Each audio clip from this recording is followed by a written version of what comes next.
డబ్బు ఇసిరేస్తే కుక్కలు బిస్కెట్ల కోసం ఎగబడినట్టుగా ఓటర్లు మన కోసం ఎగబడతారు.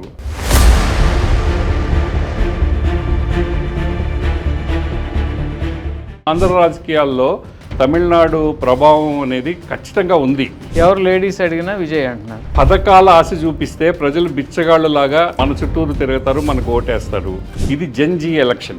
యువ ఓటర్స్ అందరూ కూడా విజయ్కే వేశారనేది అర్థమవుతుంది. అక్కడ ఆడలేదు, మగాలేదు. ప్రజల నుంచి వచ్చిన వాళ్ళు ఎవరూ లేరు, వారసత్వం నుంచి వచ్చిన వారే. జయలలిత చనిపోయిన తర్వాత వచ్చిన నాయకులు కూడా అందరూ వారసులే. తెలంగాణలో కూడా అలాగే బండి సంజయ్ని మార్చి దెబ్బతింది. బండి సంజయ్ని చూసో అన్నామలైని చూసో బీజేపీకి ఓట్లు పడవు. బీజేపీకి ఓట్లు పడేది మోడీని చూసే. సరే, ఇప్పుడు అతను కూడా చాలా ఫ్రీబీస్ అనౌన్స్ చేశాడు కదండి.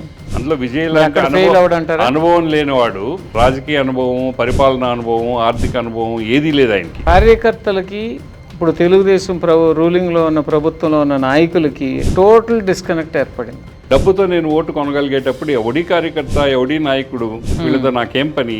జగన్ది అదే మనస్తత్వం. వారసులు ఇద్దరు తెర మీదకి వచ్చారు. ఇక్కడ కేటీఆర్, అక్కడ లోకేష్. కేసీఆర్ వారసత్వ ప్రకటనని ప్రజలు యాక్సెప్ట్ చేయలే.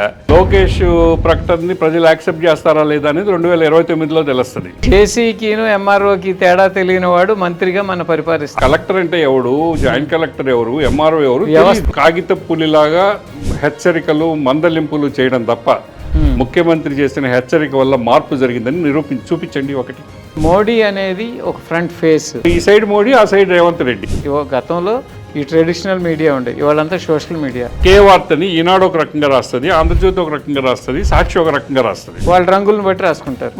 వాస్తవ వేదిక పూర్తి ఎపిసోడ్ ప్రతి గురువారం మీ తెలుగు వన్ న్యూస్లో.